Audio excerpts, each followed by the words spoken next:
بسم الله الرحمن الرحيم مدحوينها وزيرka shanaanada maayar ku-xigeenka barasaabka gudoomiyaha banka la taliyaha madaxweynaha suldaanka dhammaan khayrta halkan joogta iyo guurtiga salaamu calaykum waraxmatullaahi wabarakaatu horta kole sidii ragguba ay u wada sheegeen mar haddii bini aadmigu dee uu guri reer miyiga ka yimaado oo magaalo bulsha ay meel isugu timaado oo ay nolol wadajir ay ka bilaabanto dabdamiska iyo arrimaha la xidhiidha kama maaranto maalintii dhaweyd waaheen ay gubatay nin baa noo yimi oo wuxuu yidhi waxbaha calaacalinay iska qadaaya buuri meeshani inay badbaadi weydo oo goon weydo annakaa u sababa 19 jeer baa naloo yimiyo la yidhi meesha wadooyinkii iyo nidaamkii hala dhameeyo annakaa diidnay maalintii dhowda annakii madaxweyne tagnay jigjiga ee qoladii iigadku ay isugu imanaysay magaaladii jigjiga oo laamiyaanay lahaanina wada miidhanoo meeshiiba la wada dumiyey inankuna lafteenu wuxuuna haystaanaa marka 4 qof inagu buuqdo ayaynu iska daynaa inaynu meelaha qaarkood kala garayno dabeedna waxay nagu dhacda tii waaheen oo kale oo aynan ka soo waaqsanayn marka waxaynu u baahannahay arrimaha inaynu go-aanada ka yeelano mar haddaynu barnaamij samayno dhagaha la furaysto la dumiyo waayo badbaado kale iman mayso qolada wajaale maalintii dhaweyta waa annakii tagnay barasaabkii iyo meeyarkii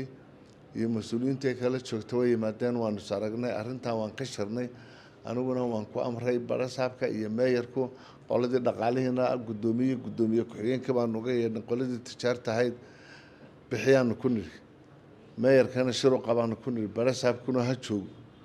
tallaabana ka qaad ciddii bixin weyda taa waynu ku dabageli doonaa laakiin waxa weye markaad iminka eegto dee gudoomiyaha baanku dee waa mas-uul dowladda ka tirsan laakiin markaad baaci mushtarigeena eegto dhaqaalaha meelaha gobolladii ka soo howlgalaya inta ka qayb gashay wayarta waxay baahanta kolle waynu ku baraarujin doonaa taliyaha iyo ciidankii sanaadii aad baan ugu mahadnaqayaa taliyaha dhabarkuuka marmarka qaarkood xanuuna 10 jeer baan ku amro ku yidhaha gelina ka joog haddana marka dabgalo isagaa ugu horeeya sooad garan subaxda dambe u yimaadaa isagoo ciirciiraya yani runtii waxa weeye waa nin aad iyo aad xilkiisana uga adag professionalna ahoo professionalismkiisiina ka faa'iideeyey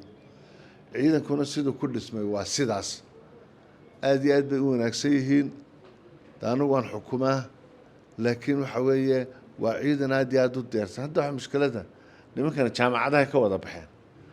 tababar ciidan iyo dugsiya kamay soo bixin waxay marayaan haddana 18 May janankii wakan wanaka subax walba meesha waan tagnaa ciidanka meesha maraya ee biliiska iyo qaranka iyo askarta caadiga ayagaa ugu fiican they're the best waana niman wada mutacalimiin ahoo maxaan ku dhahdaayeen hablihii baan ka yara reebnay laakiin doorka dambe hablaana waanu ku daraynaa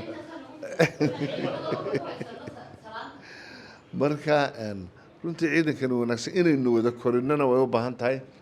kole in baldhigya lasoo sameeyo ganacsatadii arrinta ay ka howlgalaanna waa lagama maarmaan dawaan hambaleynaynaa markaa taliyaha iyo ciidanka aad iyo aad baa u mahadsantihiin